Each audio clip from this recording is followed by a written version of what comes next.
Bonjour à tous, j'espère que vous allez bien. Aujourd'hui, je vais vous parler d'Alban et Lyre, l'équinoxe du printemps qu'on va fêter dans très peu de temps. Parfois, l'hiver semble si long qu'on pourrait nous pardonner de nous être demandé si jamais le printemps reviendrait. Mais la déesse du printemps est seulement endormie durant l'obscurité de l'hiver. Et bien qu'elle frémisse légèrement à Imbolc, la précédente fête, elle est bel et bien réveillée lorsque survient l'équinoxe du printemps, Alban et Lyre. Les puissances de la lumière sont, pendant cette période, en équilibre avec celles de l'obscurité, mais la lumière va grandissant et elle va atteindre son apogée au moment du solstice d'été, 3 mois plus tard. Les 4 fêtes correspondant aux 2 solstices et aux 2 équinoxes ont un caractère solaire, marquant les temps des journées les plus courtes et les plus longues, les solstices, et ceux de l'égalité entre jour et nuit, les équinoxes. Les 4 fêtes du feu, qui s'intercalent entre les fêtes solaires, ont un caractère lunaire. Donc on voit dans le calendrier druidique une succession équilibrée entre célébrations solaires et lunaires. Dans le druidisme, la plante symbolique de l'équinoxe est le trèfle, que l'on arbore traditionnellement à la Saint-Patrick, donc c'est le 17 mars, soit pratiquement synchrone avec l'équinoxe. L'explication qu'on donne habituellement pour l'utilisation du trèfle est que Saint-Patrick se serait servi jadis de sa forme à 3 feuilles pour illustrer la doctrine de la Trinité, la Sainte Trinité. Mais en vérité, le trèfle est vraisemblablement l'emblème de l'Irlande en raison de ses associations druidiques plus anciennes.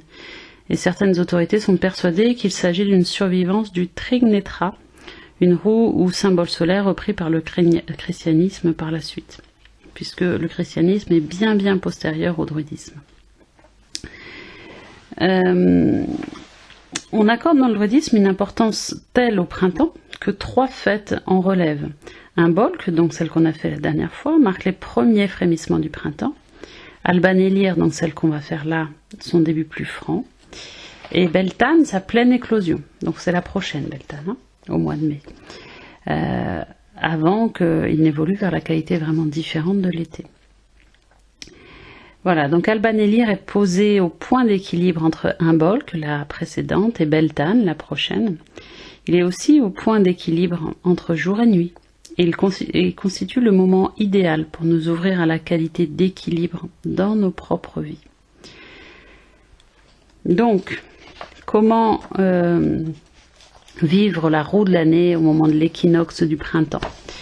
L'équinoxe de printemps correspond à une période de liesse et de joie dans l'anticipation du printemps et de l'été à venir. Donc de ce point de vue, c'est un temps de projet et d'attente. C'est aussi un temps de promesse, l'expectation de la réalisation de cette promesse qui se concrétisera sous la forme de la récolte à l'automne. Quand vous célébrez cette fête d'Alban et Lyre, au point central de la cérémonie, vous pourriez passer un temps à méditer sur le printemps et l'été qui vont arriver, et sur vos objectifs et vos espoirs pour cette époque. Ou bien, lors de la méditation, vous trouverez peut-être une manière unique et personnelle pour célébrer l'équinoxe du printemps, qui vous convienne parfaitement en ce moment.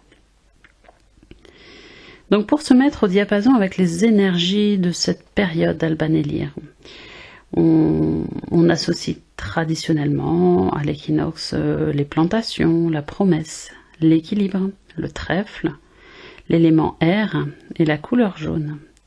Vous pouvez par exemple planter des graines au jardin, dans une jardinière ou dans une pépinière. Engagez-vous à soigner ces plantes pendant qu'elles grandissent.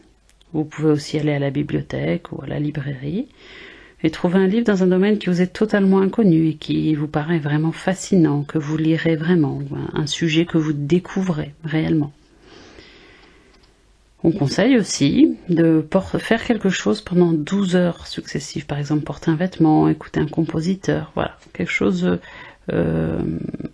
qui se fait sur 12 heures, donc sur une période assez longue.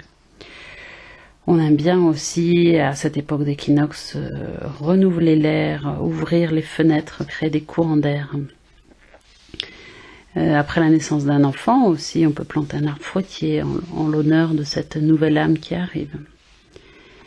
En méditation de danse ou de mouvement, on peut aussi danser sur les rythmes de notre souffle, donner et recevoir de nos bras, danser avec des plumes, des foulards ou des rubans longs, si possible de couleur jaune.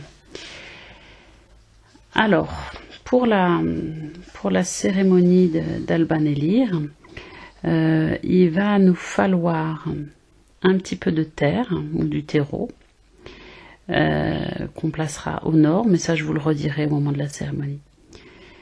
Quelques graines d'une plante si possible locale, mais bon, sinon des graines que vous avez trouvées, achetées, peu importe.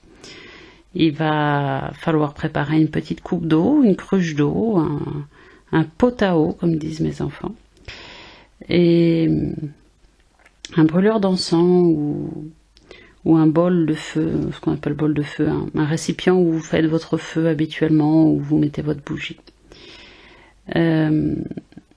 Si vous pouvez placer au centre un petit pot en terre cuite, en argile ou en céramique, et une bougie. Et je pense qu'on sera bon pour cette cérémonie. Je vous souhaite une bonne préparation d'Alban-Élire, de cet équinoxe de printemps. Et je vous souhaite une très bonne journée. À bientôt. Namasté.